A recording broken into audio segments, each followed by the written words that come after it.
So much about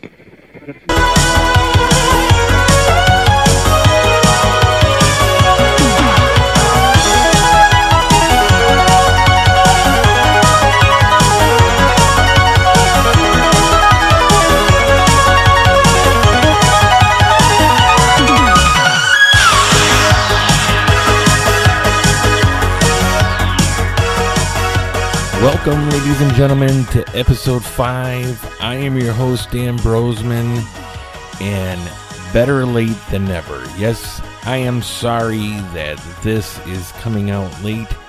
I tried to do one every 2 weeks, but due to some health issues that I've been having lately, unfortunately, I have fallen behind both on my podcast and my YouTube channel, but hopefully tonight we can get an episode in and recorded for my podcast, and then tomorrow I will probably shoot a video for my YouTube channel, and then we can start editing all that and have this out by the end of the week.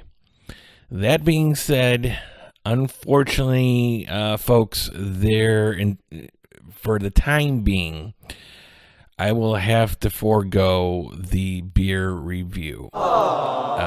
That's kind of goes along with what my doctor is telling me. Unfortunately, I can't eat and drink whatever I want, whenever I want, and how much ever I want, if that makes any sense. Who knew that is not good for you? So, yes, he didn't say specifically no alcohol, but a diet is something that I'm doing right now, and unfortunately, beer is never included in any diet that I have ever seen, at least a healthy diet. One of these days, we are going to get back to that and do everything in moderation, but until then, I have paid the price, and now we must cut certain things out for at least a little bit. All right. So what are we going to go over today? Well, what I heard before, and I talked about in the last episode, the Super Mario Brothers 35th anniversary deal was correct. There are things coming out. And since the last time we talked, Nintendo has made that official, which is fantastic. But there was more to that than I thought was going to come out. So we're going to talk about that. And then we're going to talk about arcade machines and collecting for them, and maybe getting one for your game room, and pinball machines. I am not an expert on any of those things, but that seems to be something that's been coming up as far as one-up cabinets, other manufacturers trying to bring that arcade cabinet experience to the average person at home. Okay. So the last time we talked, I was excited about the prospect of there being a game compilation coming out with Super Mario Brothers 64, and then it was going to be Mario Sunshine and Mario Galaxy, and of course the big one I was excited about was the Mario 64. Not that I don't like the other two, but Mario 64 is what I have the most fondest memories of. And as it turns out, this is for real. It is coming out on September 18th. You can pre-order it on the Nintendo website for digital copy. And I believe for your physical copy, it will come out Best Buy, Amazon, and I believe there was one other place. I reserved my physical copy through Best Buy. And yeah, that's fantastic. And while originally I had pre-ordered it on the Nintendo website, and then I was like, well, wait a minute, I think that's digital, so I canceled that, and then I went to Best Buy. So either which way, it's awesome that they're coming out with this. Unfortunately, they are doing a limited release, so I would not wait on this, especially if you want the physical copy. Because, you know, I don't know if it's an open order for the limited run, or if it's like, hey, you know what, we're gonna set a limit here on how many we're gonna do as far as a physical copy, and then that's it. Once that's done, it's done. But I have a feeling that since, you know, it's on more than one website to buy, I don't know how a limited, like if they didn't do an open pre-order, I don't know if that would really work if they hit a solid number that they were gonna only do. And then the digital copy is limited as well, which is really odd. And I believe you have till March, so you do have some time. But at March, I believe it's March, 2021. That's it. They're gonna stop it, and you will no longer be able to get it. Which this is totally Nintendo. You know, because they do the weirdest stuff like this. You know, it goes back to the Nintendo Classic or Mini, you know, and you know, why limit yourself? I never understand this when Nintendo does stuff like this. It makes no sense to me why they do stuff like this. And maybe the fact that people are talking about it is the reason why, and the genius behind the madness. But hey, whatever. Make sure you get your stuff early, and just know that at a certain point that this will no longer be available. And you best believe that when it's no longer available, that you're going to go on eBay and see people selling it for buco bucks. That's just the way it is. If you have been taken any part in the video game world and buying video games, you know that as soon as you can get something that people may still want, that is people, I'm not going to say, well, you know, scalpers are going to put it out there to rip people off and make money. So it is what it is. You know, it's the video game world doesn't have the market on that. I mean, that's with a lot of other things, but okay. Anyway, so that is not, turns out, the only thing that they are doing for the 35th anniversary for Super Mario. They are also going to release Super Mario 3D World, and that comes out February 12th of 2021. And that was a Wii U game, from what I understand. And I want to say that I have it on my 3DS as well.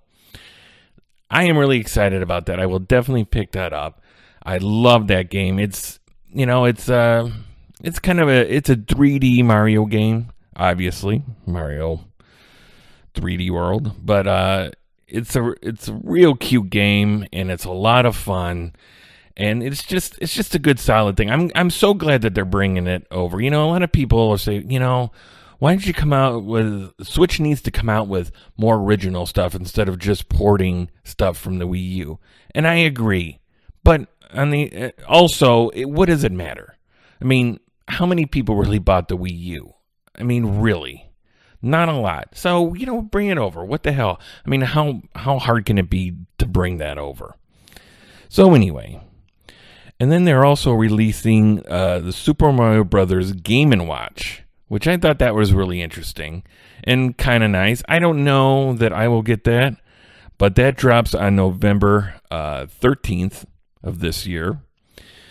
And it's, if you're not familiar with what the Game & Watch was, back in the day, you know, how the old school handheld games would go before the Game Boy, you would have, you know, I forget what they call it, like a chromium or something screen. You know, it was the black and the gray screen, and there would be, you know, different spots in there that would light up, you know, for the different animations. You know, it really wasn't a true, you know, monitor or television screen as we know it today for mobile games.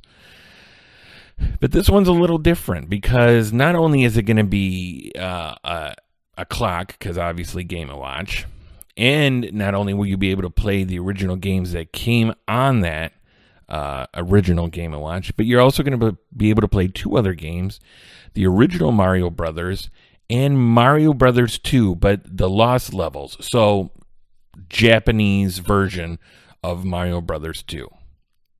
And some would say the true Mario Brothers 2. Whatever.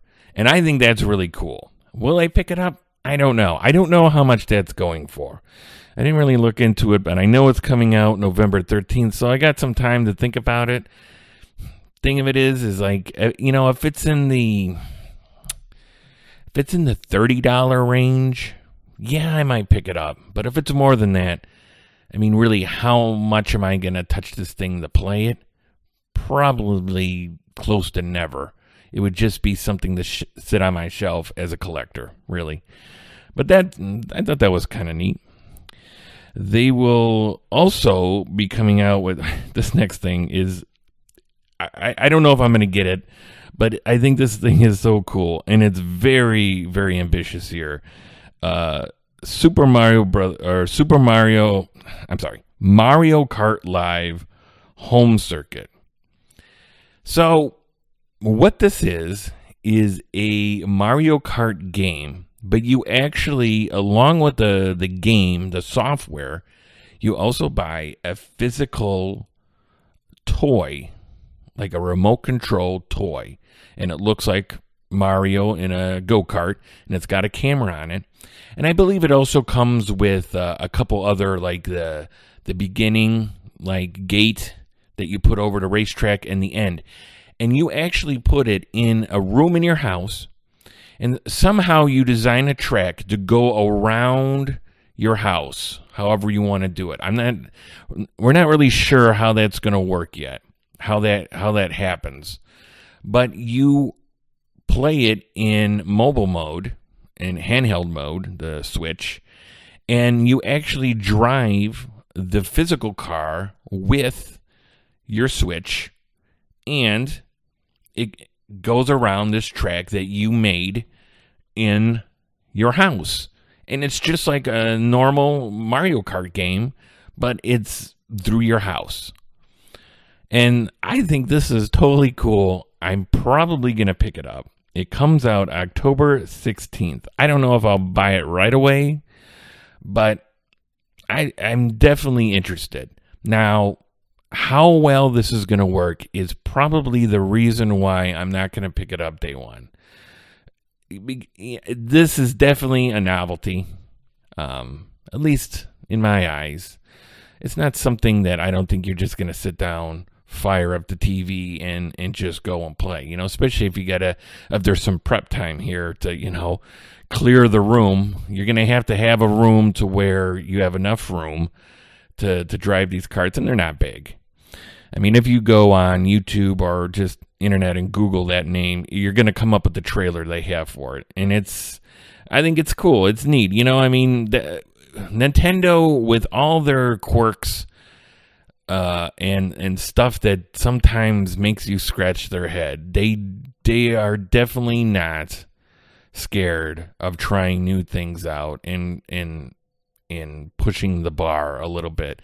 And I think that's great because, and I go back to the Wii U, as much as the Wii U was a failure ultimately in the big scheme of things, and that's not me saying that it was a bad system. I don't know. I've never played it. I'm just saying as far as the numbers go, as far as sales and all that, they tried something new. They tried something different, bringing that tablet in.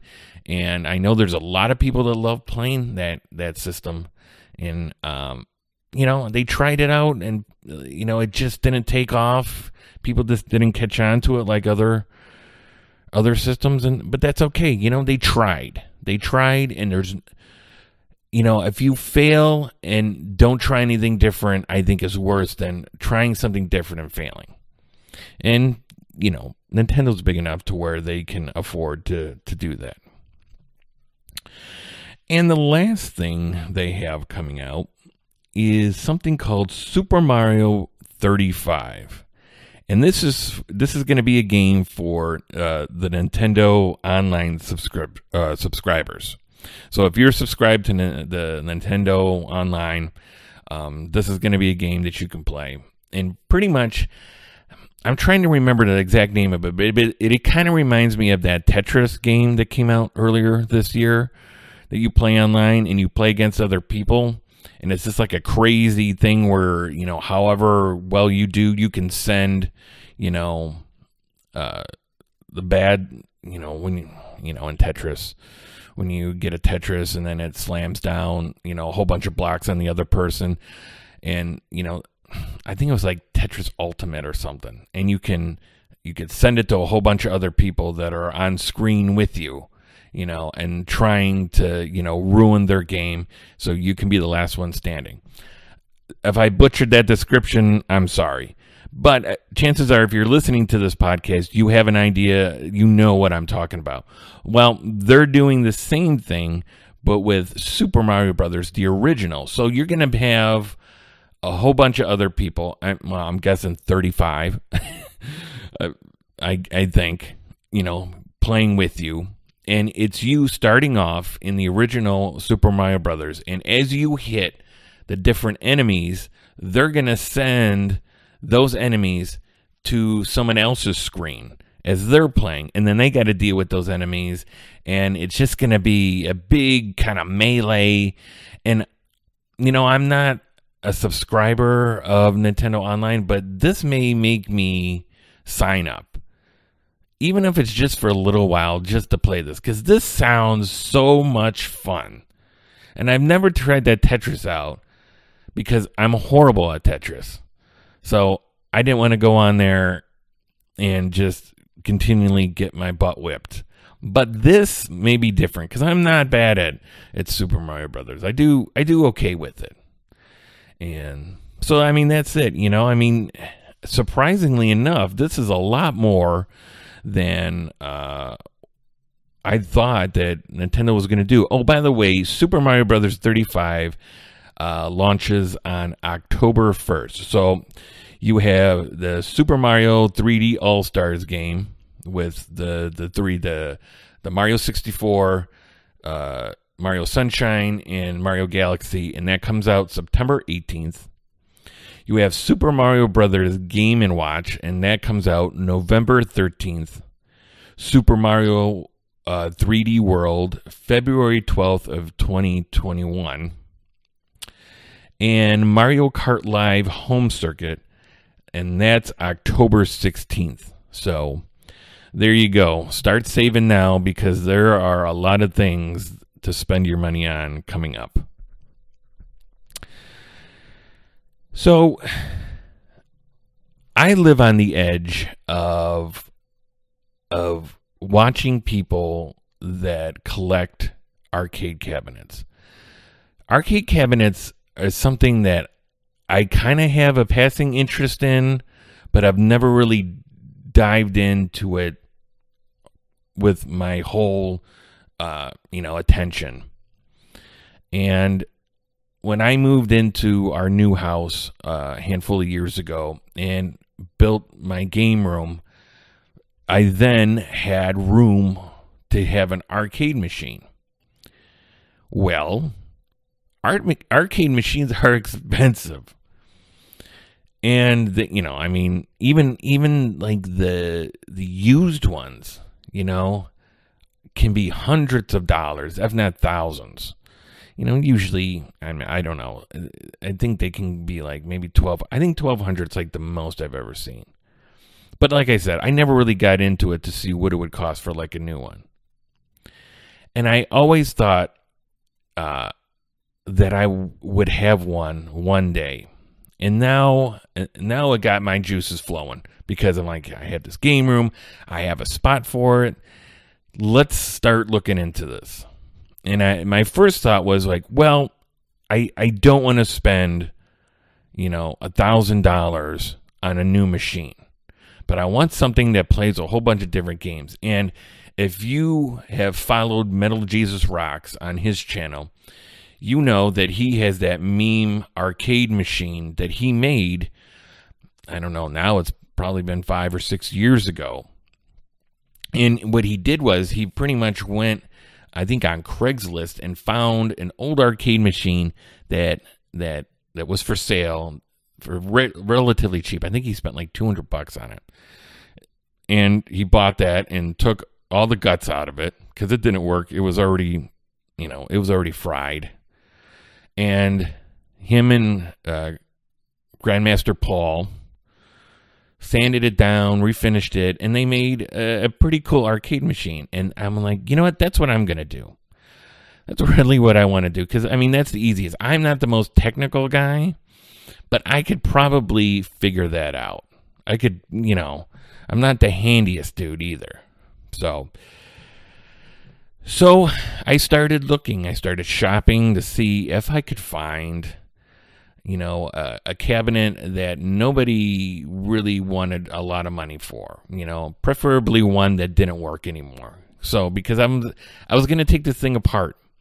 I wasn't going to keep the tube television in it or monitor. I wasn't going to keep the board. And what I found was that at that time, what I was running into was either broken ones that people still wanted quite a bit of money for, or you would find ones that people realized that, there was nothing to be done with this thing because everything on the inside was just so far gone.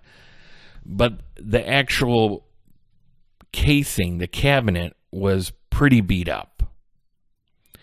And, obviously what you're going to get for maybe a couple $100 ain't going to be, all that great. But, you at least want something that you could sand down all the rough edges and then paint, and then you can go ahead and do what you got to do with it.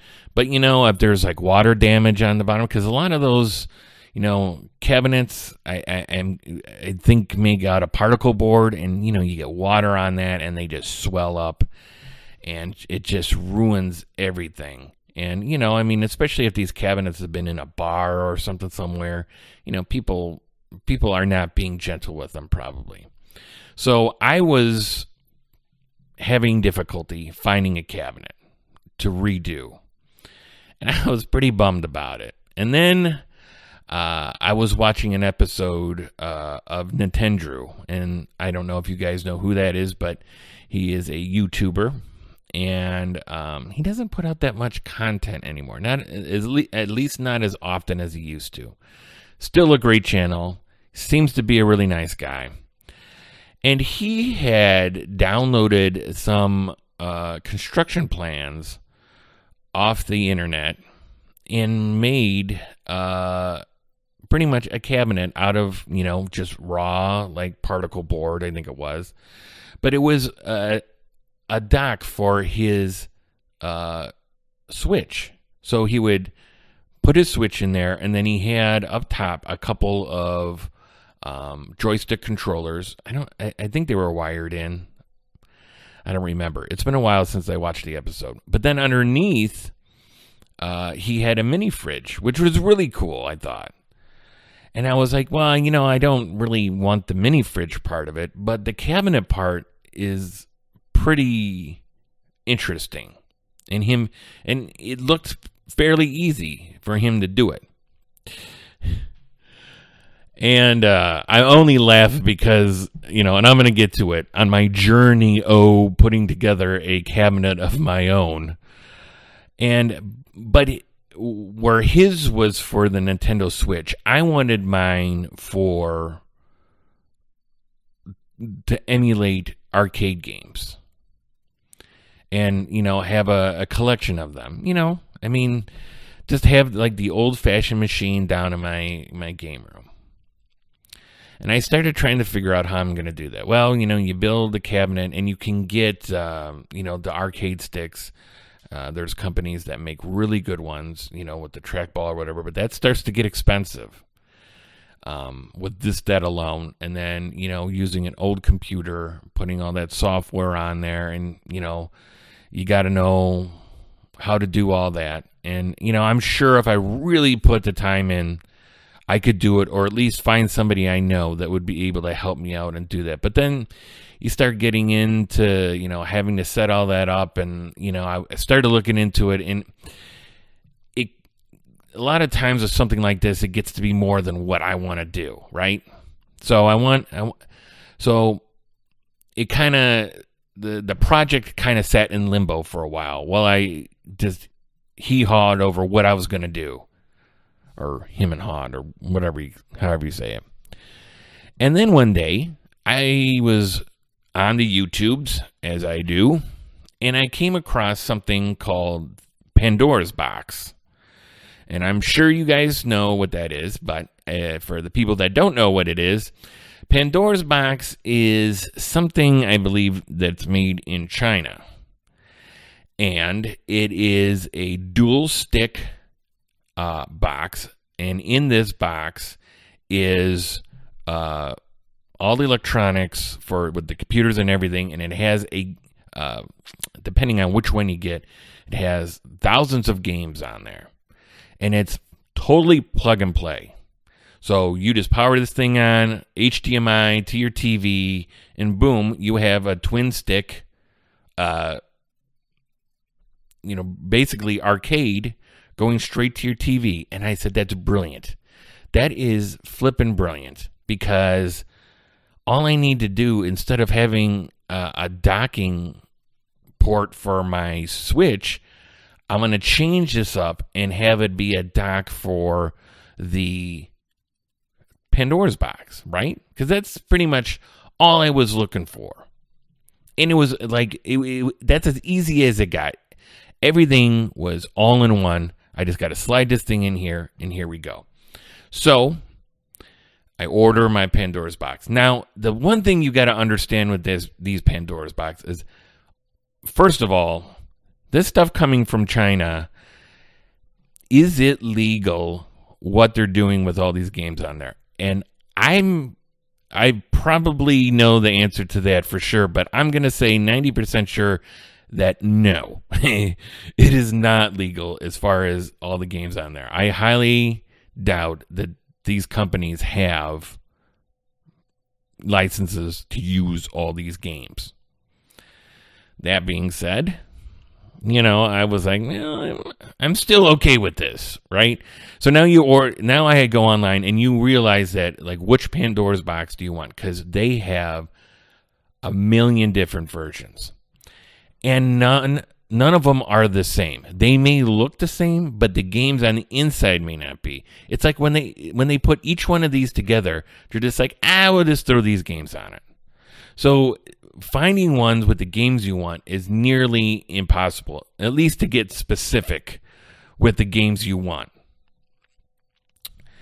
So I ordered one, and it was just, throwing darts at a dartboard, hoping that, there's going to be a lot of games on there. I think I have like 1,000 or 2,000 games on there. So I'm like, there's going to be something that I want to play on there. And I'm just, this is just a total DIY cabinet here. So I got the wood.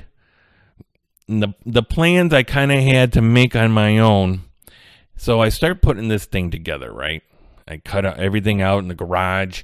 And, I'm not going to say that this thing went smoothly, because it definitely did not. I always think of a project before I start it being much easier than after I'm in the middle of it. And I'm thinking, Jesus, what did I get myself into? And what am I doing here? This looks horrible.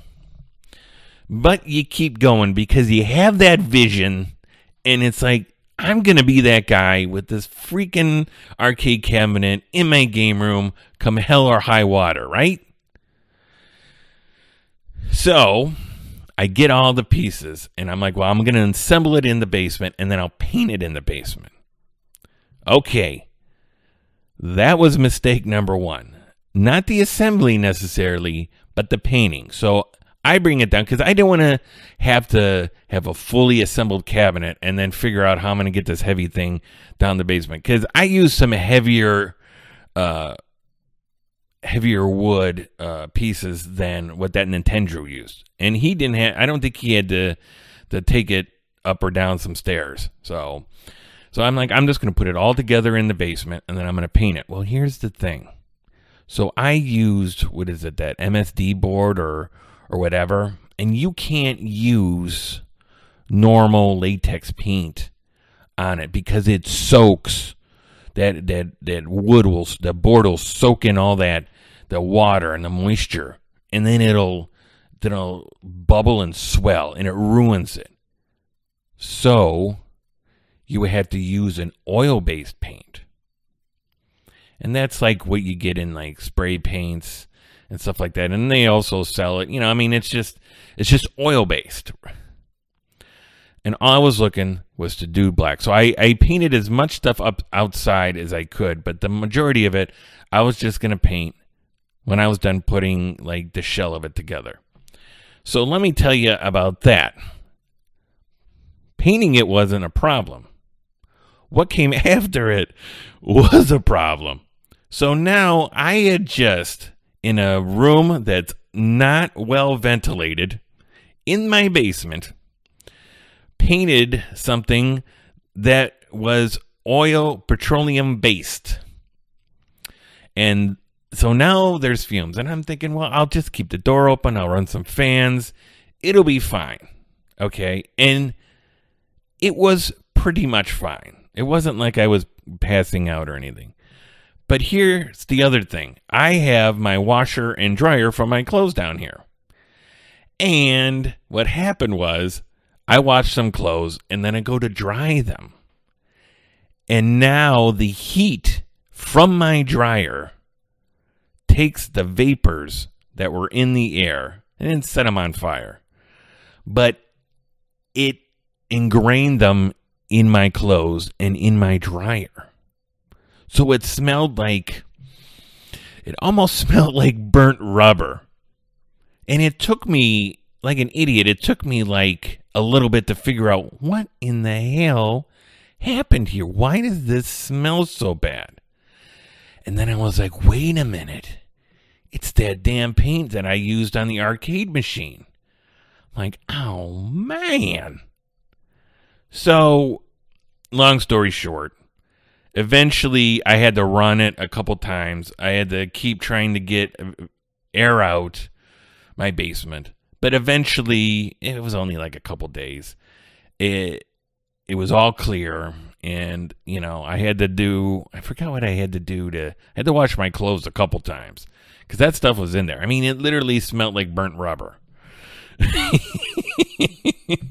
And I tell that story to some people that are, handier than I and more in the know, and they were like, you're an idiot. What did you think was going to happen? I'm like, I don't know. I'm like, I've never used it. I always use latex paint. So anyway, I get it all together. I buy a normal TV, certain size. I think it was like a 24-inch maybe. Just a cheapy one from Walmart. Mounted it in there. And then I used for speakers, I used an old set of computer speakers I had.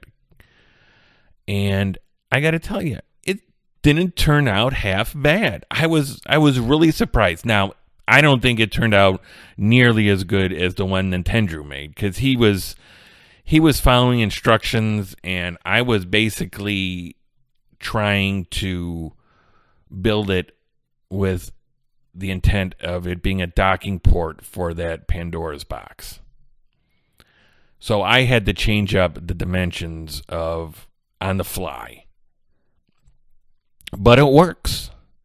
It works. And, there's a lot of games on there. A lot of games I love to play.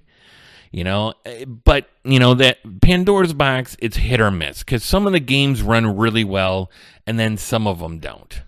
A majority of them do. So, but a lot of the old arcade games on there, which you would think, why would this thing have a problem running? Were either running too fast, or there was something not quite right with them. So the nice thing was you can also hook up a Raspberry Pi to the back of the Pandora's box and use that as a controller. Because there's USB ports on the back of the Pandora's box. So what I did was I just got a small can of kit with a small micro SD card, and set it up with RetroPie and downloaded the games that I wanted to play on there. Now, the problem with that being is I have not figured out how to get the two players, the two controllers to work on the Raspberry Pi. I can just do the one. And I've messed with it, but at the end of the day, I was just like, you know what, it don't matter, because I can still switch back to the games that came on the Pandora's box, switch over to that, and play that like how that came. And that's good enough, because most of those games on there are twin stick for two people.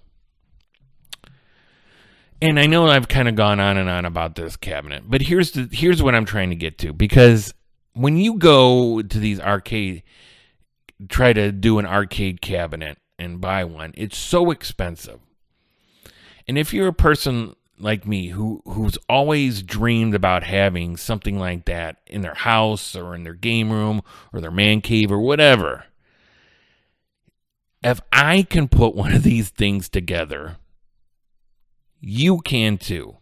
And the great thing about YouTube is there's plenty of people out there doing stuff like this where you can look it up. And you may not do exactly what they do, but it gives you ideas as far as how you may want to go about doing it. And, there are a lot of people out there that are handier than I am, and they're more technical savvy than I am, because maybe that's just their background. And those people, if you're that person, you're going to have a much easier time than I did. And what comes out of it, you're going to have a much, much better thing, probably. But that doesn't mean if you don't have any of that stuff that you can't do it, because trust me. And I'm going to I think my next video on my YouTube channel, the Midwest Media Show, I'm going to go over the cabinet, how it is now. Now, I do have plans in the future to kind of upgrade it and put LED lights on it and this and that. But I am going to go over it and show people just so you guys can see what it looks like. And and if you really want, you can go out there and spend the money and get yourself the real deal Holyfield. And that's another thing I want to go into now, because now you have options. If you don't want to build it, and you don't necessarily want to spend all that money on the real deal Holyfield, now you got companies making stuff that may scratch that itch that you have. And of course, Arcade 1Up's the first company that I'm going to talk about, because they're the biggest one out there right now doing stuff like this. And Arcade 1Up makes arcade machines for the home, but they are 3/4 size of a normal one. And they have a whole bunch of different kinds. I'm not going to go over, all the different kinds, because now, they used to only have like 3 or 4, but now they've just come out with a bunch. And usually each system has like 4 or 5 different games on there. And some of them with the trackball, some of them with, the regular joysticks, but for whatever games you have on there. And those usually go for like anywhere from $200 to $400 or $500, I should say. And, the regular ones are just a $200, but, they have like the NBA Jam and the Teenage Mutant Ninja Turtles. And those are 4 controllers on there. So it's a bigger machine. And then on top of that price, you can also get a pedestal that makes it a little bit taller. I think it's like maybe another 2 feet taller. I'm not sure. But and then you have to spend the money on that, and I'm not exactly sure how much those pedestals cost. I should have looked that up, but now I'm thinking I haven't. But anyway, so you have that option. If you don't have the pedestals, I believe it's pretty low to the ground, so you have to pretty much sit on a chair to play it. But it looks like a regular arcade machine, just smaller. And you do have to put it together, but it's like putting together something from IKEA. The electronics are plug and play. It's not like you have to wire this thing and it's going to be, a big deal. Because I've seen people doing it on YouTube, and if they can do it, anybody can do it.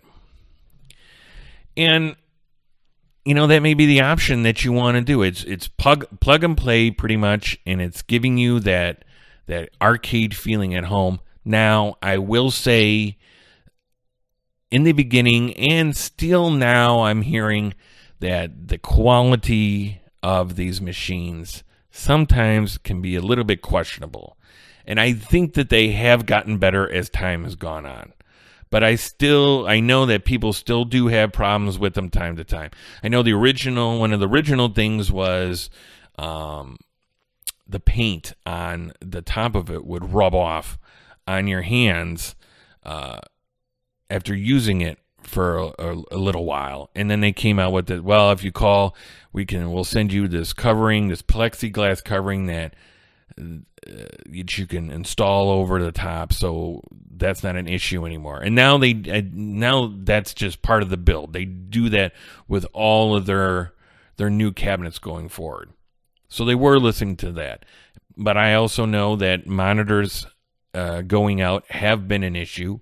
The guys from Gaming Off the Grid, if you follow them, which chances are you do, you know that they had that, I think it was the Street Fighter one, where they hadn't played it all that much, and it was just over a year they'd had it, and the screen goes out, and Arcade 1-Up says, sorry, there's nothing we can do. And that's, maybe they didn't know who these guys were, but I don't think you want that kind of publicity, especially from a gaming channel they're not going to make or break the company, but, it's definitely, you don't want a bad word getting out there. But on the other hand, I've also heard that, their customer service is pretty good, that, they're quick to respond and take care of people. And, maybe in that first year they do, but I don't know. I mean, it is what it is, I guess. So it's just, you're taking a chance a little bit, especially after that first year, that warranty. But you're not spending a whole bunch of money on a full life-size cabinet. And supposedly, every now and again, you hear people, it's like, well, I was at Walmart, and I seen an Arcade 1-Up, and they were on, like, sale for $100, or you can get them for super cheap.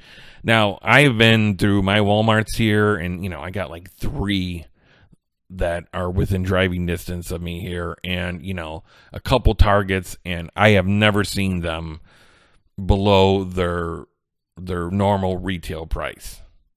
So, to whoever else is out there saying that, they found them in their neck of the woods for a lot lower, excuse me,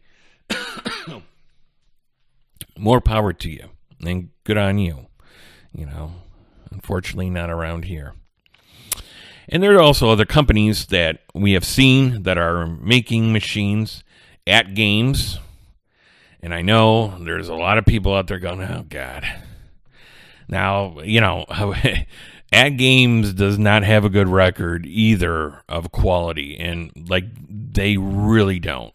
But they came out with something called Legends Ultimate Home Arcade.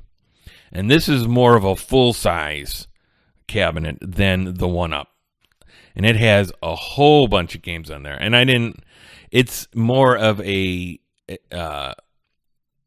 I should say classic arcade games from the 80s, more setup where, a lot of the 1-Up ones do 90s. They do the old stuff too, but, they do a lot of the 16-bit and up. But at Games, the Legends Ultimate Home Arcade, I've also heard iffy things about that as well. And, that is definitely not a surprise, it being in At Games. And I've seen people put it together. It's another machine that you got to put it together. And obviously it's going to be a little bit more involved because it's a bigger machine than the 1-Ups are. And I got to be honest with you, I have toyed with maybe buying one myself, but it's $550. And as of right now, and today is September 7th or 8th? Yeah, 8th. And, boy, I mean, I think at that price point, I really think that you just maybe want to try and do it yourself. I mean, really, because I don't know. At Games, I mean, they make all those plug and play machines and that are okay in the best of times. We definitely have seen them when it's not okay in the worst of times, and they're really not okay. So, but in those instances, you're not spending $550. You're spending, $30 maybe, $20, whatever machine it is. And, so if that thing ends up being a big piece of garbage, yeah, you're out $20-$30, but it isn't the end of the world. You buy something for $550 and it's a piece of garbage, and who knows what their deal is about returns or whatever, but all of a sudden you may be out $550. I would be pretty pissed. You're definitely gonna not be happy with that. And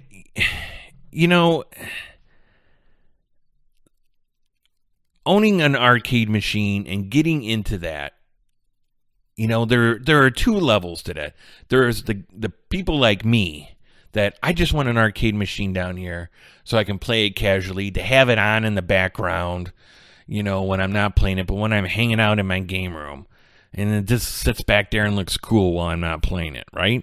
And then you have the guys that are the collectors. And those guys run deep. And a lot of those guys are pretty tech savvy too, because they know how to kind of fix them. Because with those machines, you have the boards that slide into those old machines, and they have the games and the ROMs and the capacitors and the resistors and, all that stuff that I don't know anything about and don't claim to know anything about. And that's another thing too. Not only do you have people that collect machines like that, but a lot of people just collect the boards. And they will get a harness in their one machine that they have. I think it's called a JAMA harness, and I could be wrong, because I think there's several different ways of doing this. Like I said, I'm not an expert on any of this, but they'll get a harness, and a lot of these boards can fit into this universal harness. So all they have to do is pretty much plug and play. It's not always that easy. I know on some of them there is a little bit more to it than that, but the community is a very vibrant community with a lot of people and a lot of places to go to figure this out if you really want to get into that. As for me, yeah, that's okay. Because, a lot of those boards, that's the thing with technology, especially old technology.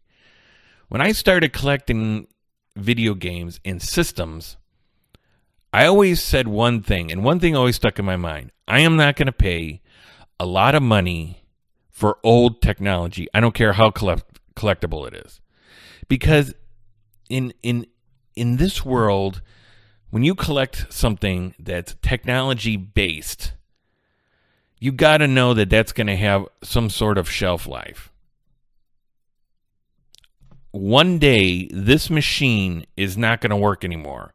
And you can either get it fixed, and then you got to find somebody that knows how to fix it. How much is that going to cost you? So I've always been cautious on what I spend on old systems, because I know that, or anything technology based, it may be collectible, and whatever this person's selling said item for may have the right price on it as far as what it's worth right now and its collectability. But me as a collector, I have to go by what I believe to be good for me, and protecting myself from not losing money on something that is already 30, 40 years old, or even 20 years old. So, and that's just one of the things out there. I mean, like I said, if you could go down the rabbit hole, and that thing runs deep when it goes for arcade machines.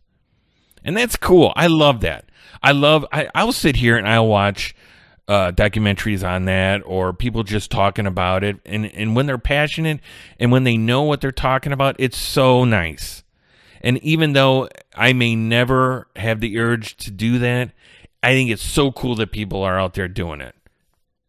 People are out there rehabbing these machines, giving them new life, and being so passionate in keeping this stuff alive. And that's like the other thing I want to talk about is these guys with pinball machines. Because I would love to have a pinball machine down here. I would absolutely love to have a pinball machine. But if you think that those arcade cabinets are expensive, holy cow. Go shopping for pinball machines. Good Lord. Look, you can find some that are out there for maybe $1,000 or $2,000, but that is, you are definitely going to need to give those things some TLC. And once again, if you're like me and you don't know how to work on those things, that can be an issue. You want to buy a new one? Well, look at dishing out anywhere from $5,000 to $10,000. Easy. Or even more, depending on how fancy you want to get. And I don't know about you guys, but I don't have $5,000 just laying around here.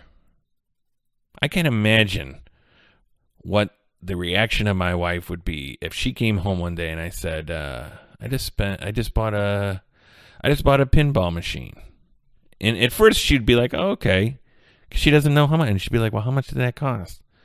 Like, yeah, it cost $6,000. Let me tell you where me and that pinball machine would be.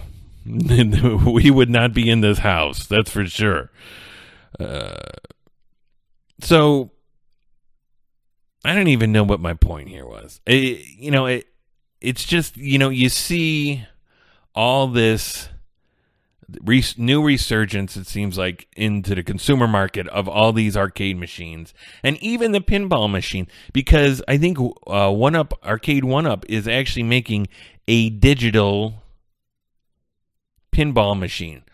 Doesn't have the physical moving parts on the inside, but it's a screen and it looks like a pinball machine, but it's all a digital. It's all a video screen, and that's how it plays.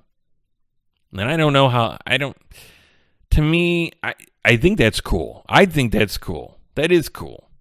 But there's nothing like playing the real McCoy. And those guys that are into that, they go strong because you got Bally's and Stern and Jersey Jack and Williams. All those places, they have, licenses for different movies or whatever. I remember this bar in the University of Champaign, or University of Urbana. U of I. University of Illinois. University of Champaign. It's in Champaign, Urbana. And they had this old bar there with all these craft beers. And back in the corner, they had this old Demolition Man pinball machine. And every time I'd go in there, I'd be like, that is flippin' awesome. Look at that thing. I mean, not only is that movie awesome, but the fact that there is a pinball machine there of that movie is fantastic.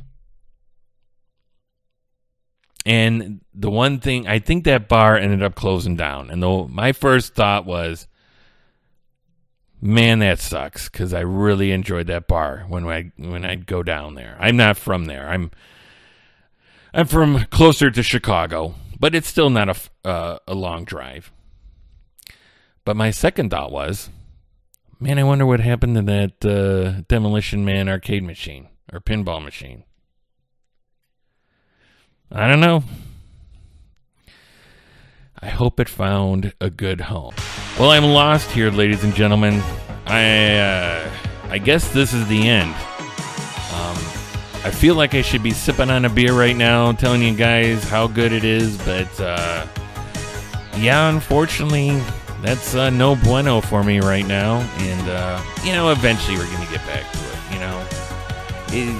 It was my fault. I just I can't shove everything I want down my pie hole, and that's bad for me. And don't think that later on it isn't gonna come back to bite me in the rear. So we'll get back to it. I'm just gonna have to watch what I eat and lose this weight, and we'll bring that back.